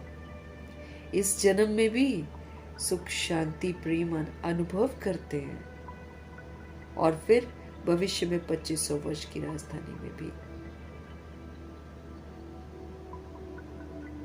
बाबा कहते हैं विचार करो ना, वो एक सुनाएंगे, सब उनको पैसे देंगे। यहाँ तो बाप तुम बच्चों को सुनाते हैं, तुम 21 जन्मों के लिए कितना साहूकार बन जाते हो। दुनिया वाले शास्त्रों को सुनने जाते तो लोग पैसे देते हैं, लेकिन यहाँ तो पैसा चढ़ाना मना है। कोई पैसा चढ़ाता है क्या? नहीं ना। बॉक्स में डालते हैं तो अपने खाने पीने का डाल देते हैं, बाकी मत्था तो नहीं कोई टेकता दादियों के सामने।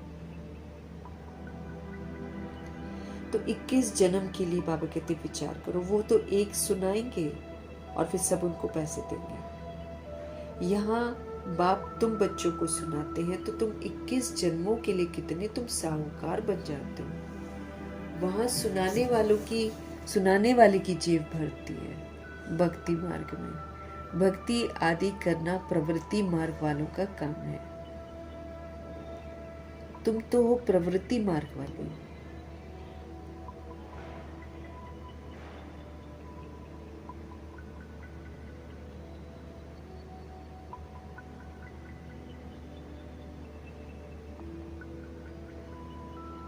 साहूकार बनते हो। बाबा कहते हैं वहां सुनाने वाले की जेब भरती है। शास्त्र जो सुनाते हैं, भक्ति आदि करना प्रवृत्ति मार्ग वालों का ही काम है। तुम हो प्रवृत्ति मार्ग वाले। तुम जानते हो स्वर्ग लोक में हम पूज्य थे, नहीं तो 84 जन्मों का हिसाब कहाँ से आए। स्वर्ग से शुरुआत होती है, तो स्वर्ग लोक में हम सब पूज्य थे, नहीं तो 84 जन्मों का हिसाब कहाँ से आए। ये है रूहानी ज्ञान, जो सुप्रीम रूह जो है ज्ञान सागर से हमको मिलता है।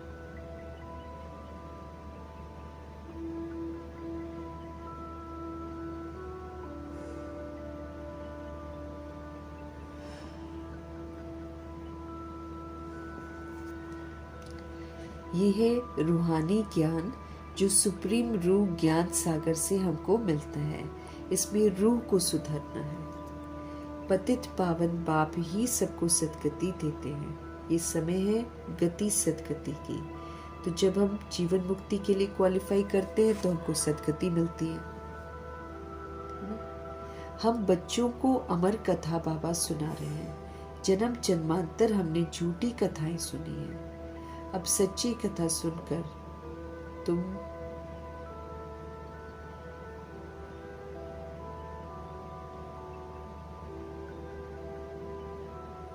बाबा कहते हैं पावन बाप, पतित पावन बाप ही सबको सदगति देते हैं।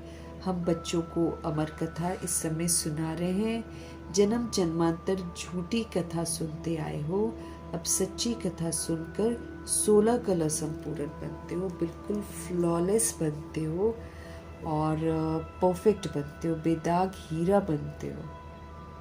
16 कला संपूर्ण मतलब बेदाग हीरा, एक भी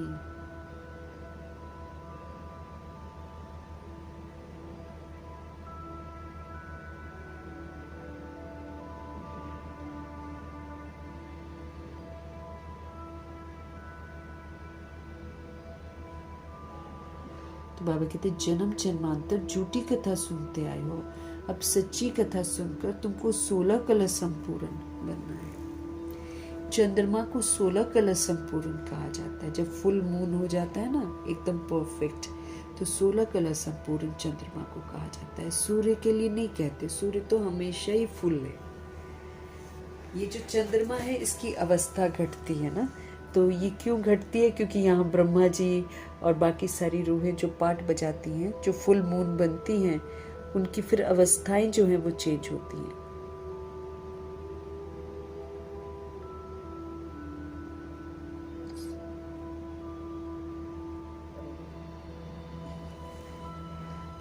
तुम जानते हो हम आत्माएं भविष्य में सर्वगुण संपन्न 16 कलश संपूर्ण बनेंगे।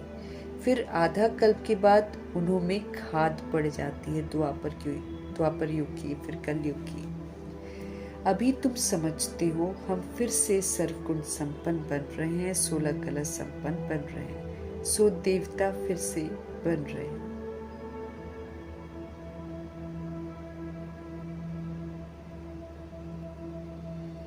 अभी तुम समझते हो हम फिर से सर्वगुणों से संपन्न बनते हैं। यहाँ पर सारे गुणों को यूज करके हमको संपन्न बनना है। सारे देह के लेबल्स मिटाकर हमको 16 कला संपूर्ण बनना है। सो देवता फिर से बन रहे हैं।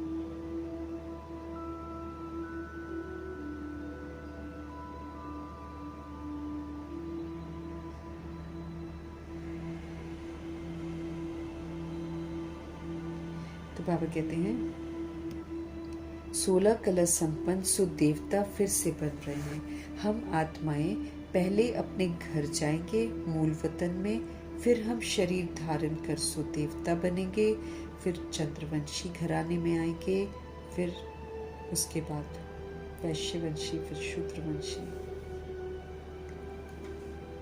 84 जन्मों का हिसाब किताब चाहिए।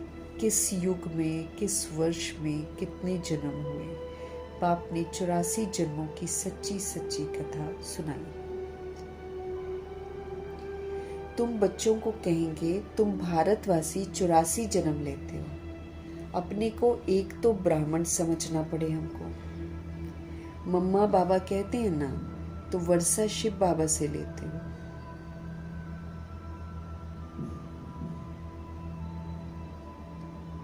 मम्मा बाबा कहते हो ना, तो वर्षा शिव बाबा से लेते हो। ब्रह्मा बाबा द्वारा वर्षा लेते हो। ब्रह्मा भी उनका हो गया ना, ब्रह्मा से वर्षा मिल न सके, ये भी भाई हो गया, ये शरीरधारी है ना, तो तुम सब बच्चे वर्षा उनसे लेते हो ना, इन ब्रह्मा से थोड़ी लेते हो। जिससे वर्षा नहीं पाना है उनको याद नहीं करना है, अब शिव बाबा को ही याद करना है। ब्रह्मा जी को रिगार्ड देना है, ब्रह्मा जी के कदम पर कदम रखना है, याद हमको शिव बाबा को ही करना है।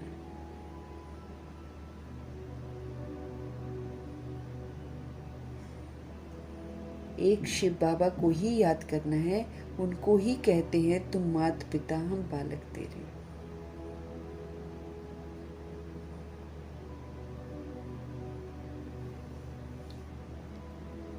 बाबा कहते हैं एक शिव बाबा को ही याद करना है, उनको ही कहते हैं तुम मात पिता हम बालक तेरे। तुम इनके पास आते हो तो आपकी बुद्धि में रहता है कि हम शिव बाबा के पास जाते हैं। याद हमको शिव बाबा को ही करना है। आत्मा बिंदी है, इसमें 84 जन्मों का पाठ नोंदा हुआ। ब्रह्मा जी की आत्मा हमारी आत्मा जितनी तो है, लेकिन उनमें 84 जन्मों का पाठ नोंदा हुआ है। अब हम लोग में अपना अपना पाठ नोंदा हुआ होगा, उतना हम पाठ बजाएंगे। सारा इस छोटी सी बिंदी के अंदर ही है। भगवान का कहना है कि हम जितने सूक्ष्म होते जाते हैं ना, उतने हम शक्तिशाली होते हैं। और आत्मा जितना आधार लेती है, जितना विस्तार में जाती है, उतनी उसकी शक्तियाँ कम हो जाती हैं। वरना आत्मा बहुत पावरफुल होती है तो परम धाम की रहने वाली, है तो परमात्मा का बच्चा, तो पावरफुल होगी ना। लेकिन देह का भान का जब आधार हम लेते हैं, फिर जो देह का अभिमान का आधार लेते हैं, ये जो फिर हम काम क्रोध लोभ मोह अहंकार का आधार लेते, ये फिर लेते लेते विस्तार करते करते रिश्तों का, और हम कमज़ोर ही हो जाते हैं, बिल्कुल कमज़ोर हो जाते हैं। ये तो हम बहुत पावरफुल हैं। वही तो बाबा याद दिलाते हैं कि जो स्मृतियां मैं तुम्हें दिलाता हूं ना, उन स्मृतियों में रहो तुम, फिर से लौटो अपनी ओरिजिनलिटी की तरफ। तुम परम पवित्र हो, तुम सदा सुखी रहने वाली आत्मा हो, सबको सुख देने वाली आत्मा हो, तुम सदा खुश रहने वाली आत्मा हो, तुम सदा संतुष्ट रहने वाली आत्मा हो। तुम किसी से भी कुछ लेने वाली आत्मा नहीं हो कि वो अच्छे से बिहेव करे, वो करे। हम रूहें यही तो मांगती हैं सब रूहों से, और अगर वो रूह नहीं करती है तो हमको गुस्सा भी आता है, रोना भी आता है, 100 तरह की बातें भी आती हैं। तो हम क्या हो गए, अधीन बन जाते हैं। बाबा को ये अधीनता पसंद नहीं है।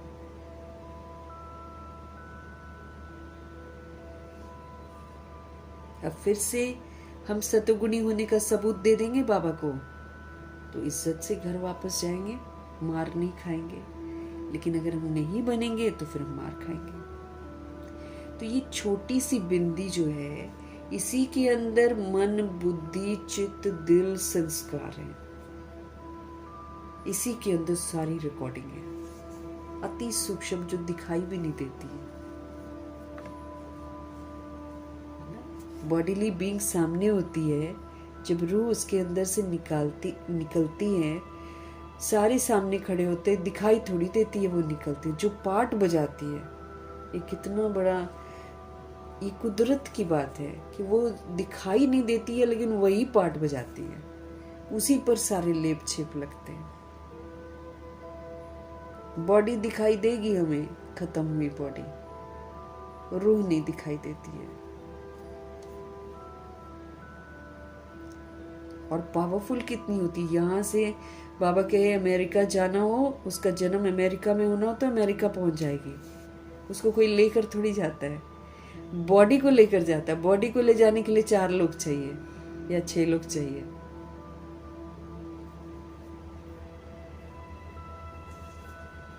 रूह उसमें से निकलती है, 13 दिन रियलाइज करती है। अगर अच्छा रूह यहाँ से चुकतू करके गई है अपना हिसाब किताब, तो अच्छी जगह कहीं जाके जन्म ले लेगी। क्योंकि हम सभी को अपने कर्म भोग तो चुकतू करने ही पड़ेंगे। हमको शरीर से ही चुकतू करेंगे हम सभी आत्माएं, चाहे कैसे भी करें। चाहे हम पहले कर लें, चाहे हम बाद में कर लें, करना तो हम सभी को पड़ेगा। मम्मा बाबा को भी करना पड़ा है, तो हमको भी तो करना ही है। बैड कर्मा का, बॉडी से जो बैड कर्मा किया है, उसका बॉडी से ही हम चुकतू करेंगे। कर्म भोग से ही करना है हमको चुकतू, कोई नहीं बचेगा इसमें तो। लेकिन अगर हम बाबा की श्रीमत पर चलकर, ऑनेस्ट बनकर, याद में रहकर उसको करते हैं, तब बाबा उसको सूली से कांटा बना देते हैं।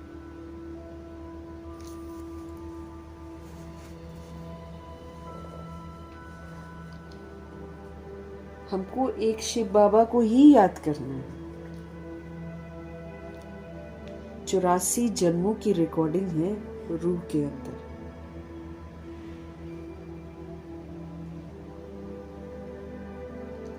हम शिव बाबा को ही असल में कहते हैं, तुम मात पिता हम बालक तेरे, तुम्हारी कृपा से सुख घनेरे। बोलते हैं भक्ति मार्ग में, समझते कुछ भी नहीं है। अभी हम समझते हैं कि कैसे हम उनके बालक अभी बनते हैं और कैसे उनका कहना मानकर हम सुख घनेरे का वर्षा लेते हैं।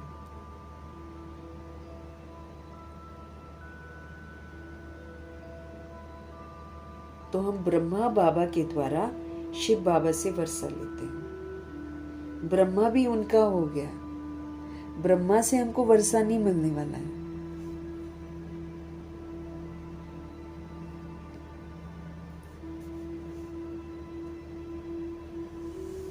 तो तुम बच्चों को कहेंगे, तुम भारतवासी 84 जन्म लेते हो, अपने को क्या करना है? एक तो अब ब्राह्मण समझना है। मम्मा बाबा कहते हैं ना, वर्षा शिव बाबा से ही लेते हो, ब्रह्मा बाबा के द्वारा। ब्रह्मा भी उनका हो गया, ब्रह्मा से वर्षा हमको नहीं मिलता है, ब्रह्मा जी भी खुद वर्षा लेते हैं शिव बाबा से। ये भी भाई हो गया हमारा, ब्रह्मा जी हमारे भाई हो गए, big brother. Big in the sense है तो बिंदी बिंदी अपने जैसे ही है वो, लेकिन बिग है वो सबसे पहले आते हैं ड्रामा में और बहुत श्रेष्ठ पार्ट बजाते हैं। तो ये भी हमारा भाई हो गया, ये शरीरधारी है ना। तुम सब बच्चे वर्षा शिव बाबा से लेते हो, ब्रह्मा से नहीं। जिससे वर्षा नहीं पाना है उनको याद नहीं करना है, एक शिव बाबा को ही हमको याद करना है। उनको ही कहते हैं, तुम मात पिता हम बालक तेरे। तुम इनके पास आते हो तो बुद्धि में हमको रहता है कि हम शिव बाबा के पास जाते हैं। याद शिव बाबा को ही हमको करना है। आत्मा तो बिंदी है, उसमें 84 जन्मों का पाठ नूंधा हुआ है। आत्मा भ्रिकुटी के बीच में रहती है, उड़ती भी सेकंड में है, एक सेकंड बस ऊपर नहीं उड़ पाती है। ऊपर में उड़ेगी जब बाबा लेकर जाएंगे, जब हम बिल्कुल कर्मातीत क्लीन हो जाएंगे ना, फिर हम उड़ पाएंगे ऊपर। जब तक ऊपर नहीं उड़ती है वो यहाँ पर तो उड़ ही जाती है, कहीं भी कहीं से कहीं चली जाएगी। जहाँ उसका कार्मिक अकाउंट होगा वहां जाकर वो जन्म ले लेगी, ऑटोमेटिकली चली जाती है वहां पे।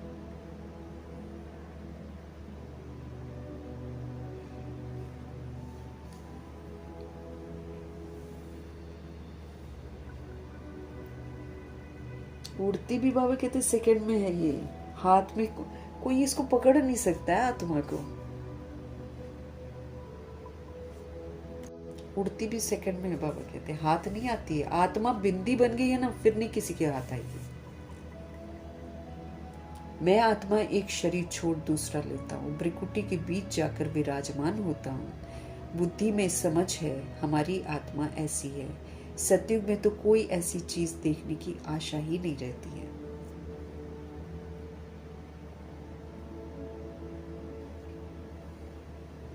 सतयुग में तो बाबा कहते कोई ऐसी चीज देखने की आशा ही नहीं रहती है।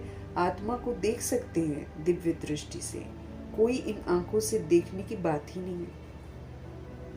भक्ति मार्ग में ही साक्षात्कार करते हैं। जैसे रामकृष्ण का शिष्य विवेकानंद था ना, उसने बताया कि मैं सामने बैठा था तो उनकी आत्मा निकल मेरे में प्रवेश हो गई।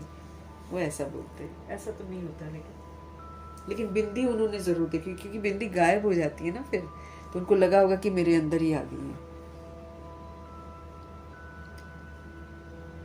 तो उनकी आत्मा निकल मेरे में प्रवेश हो गई। ऐसे कोई होता नहीं है। आत्मा कैसे एक शरीर छोड़कर दूसरे में प्रवेश करती है।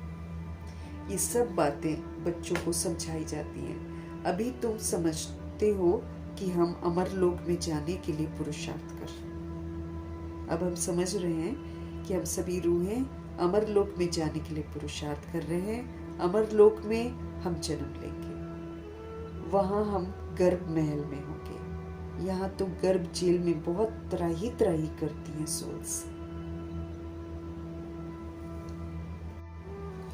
वहाँ हम गर्भ महल में होंगे, यहाँ तो गर्भ जेल में बहुत त्राही त्राही सोल करती है ना। खिलाएंगे वो, माँ को खिलाएंगे, बच्चे को मिलेगा, बच्चे को मिलेगा नहीं, वो बॉडी ही बनती है उसके साथ बस। आप देखो रूह जब जन्म लेती है तो कैसे वो मुंह खोल खोल कर ना हर चीज को मुंह में डालने की कोशिश करते हैं। एक छोटा सा बच्चा, उसको जल्दी जल्दी भूख लगती है, क्योंकि अंदर रूह को थोड़ी कुछ मिलता है, रूह को नहीं मिलता है कुछ भी, उससे खाली बॉडी बड़ी होती है। रूह तो धर्मराज से कनेक्ट होती है, वो तो कष्ट भोग रही होती है, उसको गर्भ जेल में सजा है, सजा भुगतती है वो। तो त्राही त्राही करती है रूहें, मुड़ी हुई रहती, उसकी बॉडी मुड़ी हुई होती है, एक ही जगह पर होती है। आप किसी को, आप अगर एक जगह बंद हो जाओ और आप मूव नहीं कर सको तो कैसा फील होता है। अब वो कैसी होती है, उल्टी लटकी होती है, उल्टे काम करते हैं इसलिए उल्टे लटकते हैं, उल्टी लटकी होती है और एक छोटी सी जगह में कैद होती है, और वो भी गंदगी में। तो वो त्राही त्राही करती है, वो सजा होती है। गर्भ जेल में बहुत त्राही त्राही करते हैं हम लोग। 63 जन्म त्राही त्राही की होगी, धीरे धीरे, द्वापर में तो नहीं, लेकिन कलयुग में अंतिम जन्म में हमारी त्राही त्राही हुई होगी। हमने भी बोला होगा भगवान जी हमको निकालो, हम गलत काम नहीं करेंगे, हम फिर भूल जाते हैं। तो यहाँ तो गर्भ जेल में बहुत त्राही त्राही करते हैं। अब आधा कल्प के लिए बाबा तुमको सब दुखों से छुड़ाते हैं। बाबा कहते हैं अब मैं आया हूँ तुमको दुखों से छुड़ाने। फिर वहाँ पर क्या होगा, गर्भ महल होगा, स्व इच्छा से बॉडी छोड़ेंगे, स्व इच्छा से हम लेंगे। तो बाबा इस समय हमको दुखों से छुड़ाते हैं, और 2500 ईयर्स तक कोई दुख नहीं होगा। उसके बाद भी धीरे धीरे दुख होता है कलयुग में जाकर, द्वापर भी अच्छा खासा बीत जाता है। तो बाबा तुमको सारे दुखों से छुड़ाते हैं। तो कितना प्यार से ऐसे बाप को याद करना चाहिए, उन्हीं से सारी प्राप्तियां होती हैं, वही हमको दुखों से छुड़ाते हैं, दलदल से निकालते हैं, हमारे पापों को भस्म कराते हैं, हमें अच्छा सा वर्षा देते हैं, हमें जो चाहिए वो देते हैं। हम जिसके प्यासे 63 जन्म रहे हैं वो सारी प्यास बाबा बुझाते हैं, क्या नहीं करते। तो फिर जो देता है उनको याद करना, कि जो छीनता है उसको याद करें। बाकी देधारी तो छीन लेते हैं, देधारी तो अभी आपको अच्छा बात करेंगे, थोड़ी देर में आपकी बुराई कर देंगे, आपको गाली दे देंगे। बाबा तो हमारे ऐसे नहीं है, बाबा तो सदा प्यार करते हैं। बाबा हमको नीचे से ऊपर उठाते हैं और दूसरों को भी उठाना सिखाते हैं। तो अब आधा कल्प के लिए बाबा हमको सब दुखों से छुड़ाते हैं। तो कितना प्यार से हमें ऐसे बाप को याद करना चाहिए। अच्छा, मीठे मीठे सिकीलदे बच्चों प्रति माता पिता बाप दादा का याद प्यार और गुड मॉर्निंग। रूहानी बाप की रूहानी बच्चों को नमस्ते। हम रूहानी बच्चों की भी रूहानी बाप को दिल से, जान से, सिख से, प्रेम से, अदब से, पूरे रिस्पेक्ट से, पूरे रिगार्ड से, प्यार भरी स्नेह भरी नमस्ते और तहे दिल से मीठे परमपिता परमात्मा जी का धन्यवाद। धन्यवाद करते हुए धारणा के लिए मुख्य सार, स्वयं को रूह समझ रूहानी बाप से पढ़कर हमको पूरा वर्षा लेना है। स्वयं को रूह समझना है, रूहानी बाप से पढ़ना है और पूरा वर्षा लेना है। सचखंड का मालिक बनने के लिए हमें सच्ची कथा सुननी भी है और सच्ची कथा सुनानी भी है। अगर हम चाहते हैं कि सचखंड का हम मालिक बने तो हमको सच्ची कथा बाबा से सुननी भी है और फिर दूसरी रूहों को सुनानी भी है। सुनने का मतलब ही है समझना और फिर वैसा बनना, खाली सुन के सुनाना नहीं। जिस बाप से हमको बेहद का वर्षा मिलता है उसे ही हमको याद करना है, किसी देहधारी को हमको याद नहीं करना है। इस पुरानी दुनिया को आग लगनी है, इसलिए इसे तो देखते हुए भी नहीं देखना है। ये पुरानी दुनिया है, इसको आग लगनी है, इसलिए इसे देखते हुए भी नहीं देखना है, इससे मन हटा लेना है, इससे हमको आकर्षित नहीं होना है।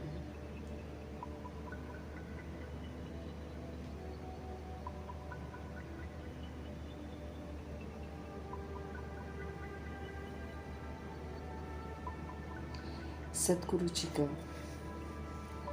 वरदान, साइलेंस की पावर द्वारा अपने रजिस्टर को साफ करने वाले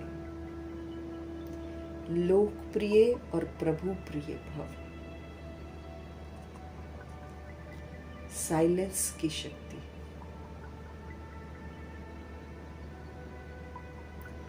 no questions, no corrections, no reaction, no rejection, कोई आश्चर्य की मात्रा नहीं, कोई दुख लेना नहीं, दुख देना नहीं, बस क्या करना, सबको शुभ संकल्प देना है। शुभ संकल्पों की, समर्थ संकल्पों की शक्ति को यूज करना है। साइलेंस की शक्ति, साइलेंस की शक्ति के द्वारा अपना रजिस्टर साफ करो। नहीं तो हमारे रजिस्टर में बहुत कुछ लिखा हुआ है, वो पुराना रजिस्टर क्लोज कर देना है। वहां था कि क्वेश्चन करेक्शन करो, लेकिन अब बाबा के साथ मेरा नया रजिस्टर, तो ये नया रजिस्टर जो है ना, इसको साफ रखना है।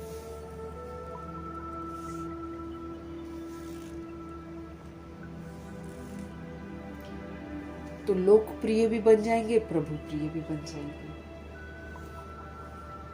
जैसे साइंस ने ऐसी इन्वेंशन की है जो लिखा हुआ सब मिट जाए, मालूम ही ना पड़े।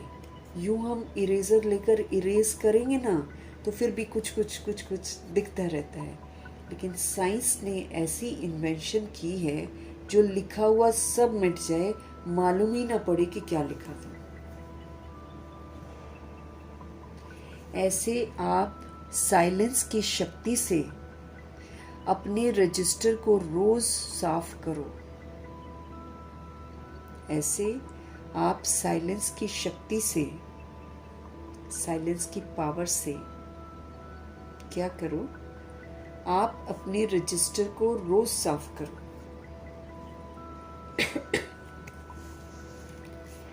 तो प्रभु प्रिय बन जाएंगे, दैवी लोक के प्रिय बन जाएंगे। सच्चाई सफाई को सभी पसंद करते हैं, इसलिए एक दिन के किए हुए वेस्ट संकल्प, वेस्ट कर्म कि दूसरे दिन कहीं भी लीक भी न रहे, निशान न रहे। आज खत्म, जैसे बाबा बोलते ना, तुम रोज मुझको पोता मेल दो, रात को पूरा क्लीन कर दो तुम अपने आप को। अगला दिन विद इम्प्रूवमेंट, नया लाइफ। पिछले दिन की बात अगर हम कैरी फॉरवर्ड करते हैं अपनी बुद्धि में, तो हमारे अंदर वही वाला थॉट, वही वाला व्यवहार, गिरावट, सेम वही चीज रहेगी। खत्म कर देना। दुनियावी संकल्प, दुनियावी रीति से जो जीना है, सारा का सारा व्यर्थ है। इसलिए एक दिन के किए हुए व्यर्थ संकल्प, एक दिन के किए हुए व्यर्थ कर्म की दूसरे दिन लीक भी न रहे। बीती को बीती कर फुल स्टॉप लगा दो। बीती को बीती कर फुल स्टॉप लगा दो, रजिस्टर साफ रहेगा और साहेब हमारे राजी रहेंगे। बाबा हमको प्योर बना रहे हैं ना, तो नहीं चाहते कि हमारा किसी के साथ व्यर्थ का हिसाब किताब बना रहे। ज्यादातर तो वो हमको फुल स्टॉप लगाने की ही समझ देते कि कुछ भी बात होती है, परिस्थितियां होती हैं, फुल स्टॉप लगा दो और उसको फिर परिवर्तन कर दो। शुभ भावना, शुभकामना से। साइलेंस की पावर मतलब सारा ड्रामा हमने समझ लिया, कौन क्यों कैसे कर रहा है ये भी हमने समझ लिया। अब बस किसी से शिकवा शिकायत कर नहीं सकते हैं, सब के सब निर्दोष हैं। हमने भी विस्मृत होकर किया, हमको देखकर, हम विस्मृत आत्माओं को देखकर दूसरे लोगों ने विस्मृति में किया, तो किसको दोष देंगे? चुप ही कर जाएंगे ना। सब संस्कारों के वश एक्टिंग कर रहे हैं, सबने जो रिकॉर्डिंग की है उसी के वशीभूत होकर एक्ट कर रहे हैं। मेरे कहने से, मेरे बोलने से वो अपनी एक्टिंग चेंज नहीं करेंगे, वो तो वही एक्ट करेंगे। तो फिर क्या करना पड़ेगा? साइलेंस में रहना पड़ेगा ना, कि अपने आप को हम तंग करते रहें, कुड़ते रहें, नुकसान पहुंचाते रहें। कोई फायदा है क्या? अपनी एनर्जी वेस्ट। तो साइलेंस की शक्ति के द्वारा अपने रजिस्टर को मुझे साफ रखना है। फिर हम लोकप्रिय भी हो जाएंगे, किसी को कुछ बोलेंगे नहीं, उल्टा शुभ शुभ बोलेंगे, तो प्रभु प्रिय बन जाएंगे।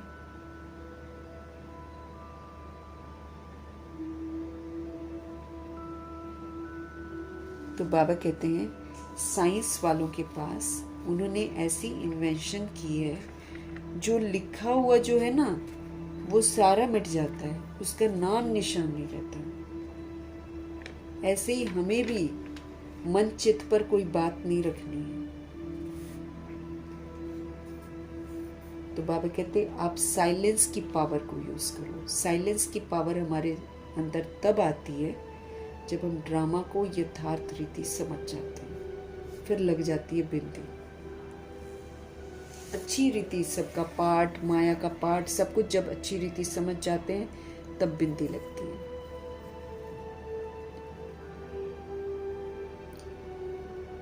ऐसे आप साइलेंस की शक्ति से क्या करो, आप अपने रजिस्टर को रोज साफ करो, तो प्रभु प्रिय, दैवी लोक प्रिय बन जाएंगे।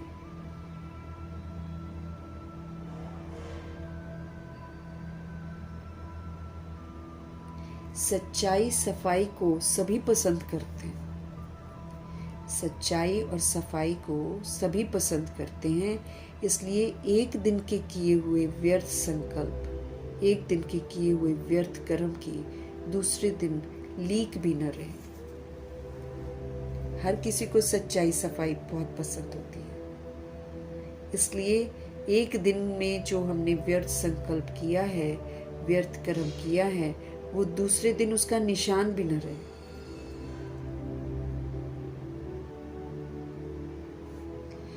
बीती को बीती कर, जो हो गया सो हो गया।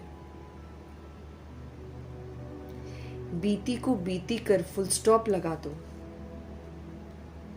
तो रजिस्टर हमारा साफ भी रहेगा और हमारे साहिब भी राजी हो जाएंगे, शिव बाबा भी राजी रहेंगे।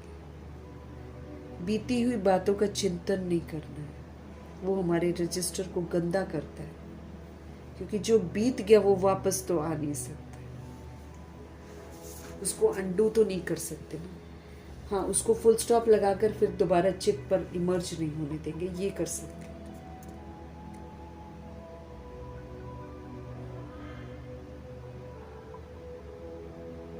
तो वरदान को विधि पूर्वक फलीभूत करना है साइलेंस की शक्ति से। स्लोगन, व्यर्थ संकल्प करना व दूसरों के व्यर्थ संकल्प चलाने के निमित्त बनना, ये भी अपवित्रता है। वेस्ट थॉट क्रिएट करना, हमको खाली समर्थ संकल्प क्रिएट करने हैं ना, जो बाबा कहते हैं वो वाले संकल्प राइट है। इसके अतिरिक्त जो दुनिया बोलती है या जो माया के वशीभूत होकर करते हैं वेस्ट संकल्प, वो तो बिल्कुल नहीं करना। अगर हम करते हैं और दूसरों के अंदर भी वो व्यर्थ चला देते हैं, तो इसके निमित्त अगर हम बनते हैं तो इसको इम्प्योरिटी में काउंट किया जाएगा।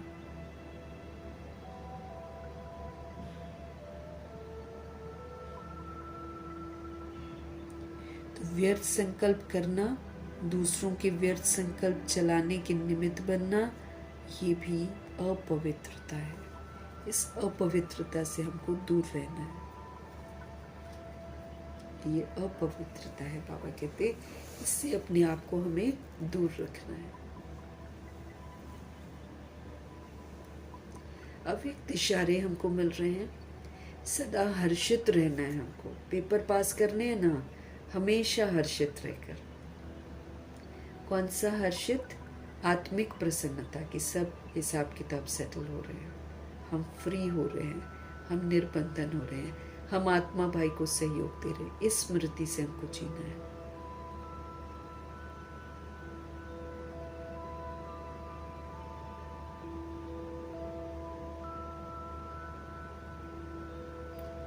तो सदा हर्षित रहने के लिए बाबा कहते हैं आप अपनी नेचर को कैसा बना लो? इजी, सरल, एडजस्टेबल, सादगी, है ना। जिद नहीं, सरल। मिल गया तो भी ठीक है, नहीं मिला तो भी ठीक है, हर जगह एडजस्ट कर लिया। सहनशील बनो।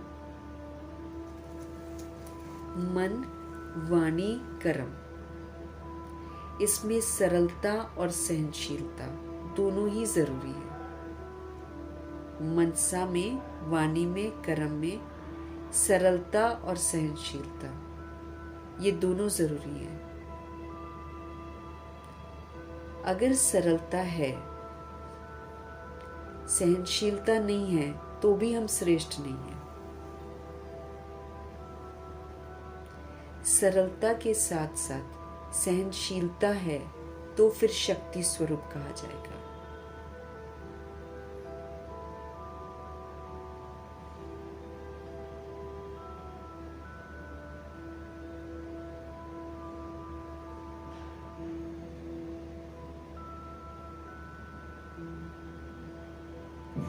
तो बाबा कहते हैं सरलता के साथ सहनशीलता है तो फिर आप शक्ति स्वरूप हैं। शक्तियों के चित्रों में सरलता और सहनशीलता दोनों ही गुण दिखाते हैं। देवियों के चित्र देख लो, संघार मूर्त भी होती हैं, रहम दिल भी होती है, दोनों खूबसूरती उनके चेहरे पर दिखाई देती है। तो वो सरल भी दिखाई देती हैं और वो बड़ी सहनशील भी दिखाई देती हैं। तो ये दोनों ही गुण उनके चित्रों में दिखाई देते हैं, क्योंकि सच में वो लोग ऐसे होते हैं। यादगार बनता ही वैसा है।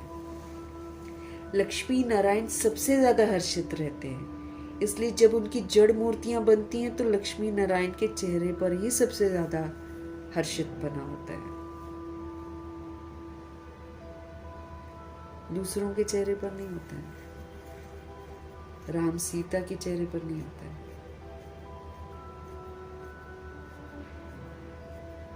तो शक्तियों के चित्रों में सरलता और सहनशीलता दोनों ही गुण दिखाते हैं। अभी के रिजल्ट में कहाँ सहनशीलता अधिक है, कहाँ सरलता अधिक है। अब बाबा कहते हैं इन दोनों को समान बनाओ। बाबा बच्चों की अवस्था जब देखते हैं तो बाबा कहते हैं कि कहीं कहीं सहनशीलता अधिक है और कहीं कहीं सरलता अधिक है।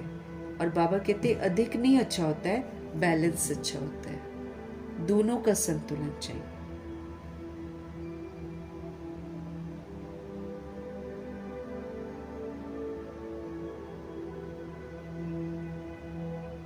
बैलेंस, हर चीज का बैलेंस रखना है ज्ञान मार्ग में।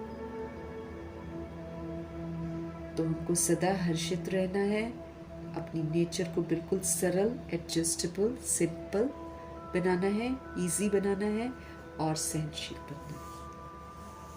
मन से भी, वाणी से भी, कर्म से भी, दोनों ही जरूरी है। सहनशीलता भी और सरलता भी। सरल रहेंगे तो आराम से सहन कर लेंगे सब कुछ। भूख, प्यास, गर्मी, ठंड सब सहन कर लेंगे अगर हम सरल हैं। मतलब कैसी भी स्थिति हमने एडजस्ट कर लिया, तुम सरल हो गए ना। उसके साथ भी एडजस्ट कर लिया, उसके साथ भी एडजस्ट कर लिया, 10 के साथ भी कर लिया, अकेले रहने का हुआ तो अकेले भी रह लिया। ऐसा सरलता के साथ सहनशीलता है तो फिर हम शक्ति स्वरूप हैं। लेकिन अगर सरलता है, सहनशीलता नहीं है तो भी हम श्रेष्ठ नहीं है। शक्तियों के चित्रों में सरलता भी दिखाते हैं तो सहनशीलता भी दिखाते हैं। तो अभी के रिजल्ट में बाबा ने देखा कि कहीं पर सहनशीलता अधिक है, कहीं पर बाबा ने देखा कि सरलता अधिक है। अब बाबा कहते हैं इन दोनों को आप समान बना दो। मीठे प्यारे शिव बाबा का धन्यवाद करेंगे। ब्रह्मा माँ का धन्यवाद, जगदम्बा माँ का धन्यवाद, गुलजार दादी जी का धन्यवाद, अष्टरत्नों का धन्यवाद, नवग्रहों का धन्यवाद, एडवांस पार्टी की सारी सोल्स का धन्यवाद, बची हुई जितनी भी आत्माएं हैं सबका धन्यवाद, 5 तत्वों का धन्यवाद, ड्रामा का धन्यवाद, प्रकृति का धन्यवाद, यमदूत का धन्यवाद, करोड़ों की आबादी का धन्यवाद, साधनों का धन्यवाद, साधन बनाने वालों का धन्यवाद,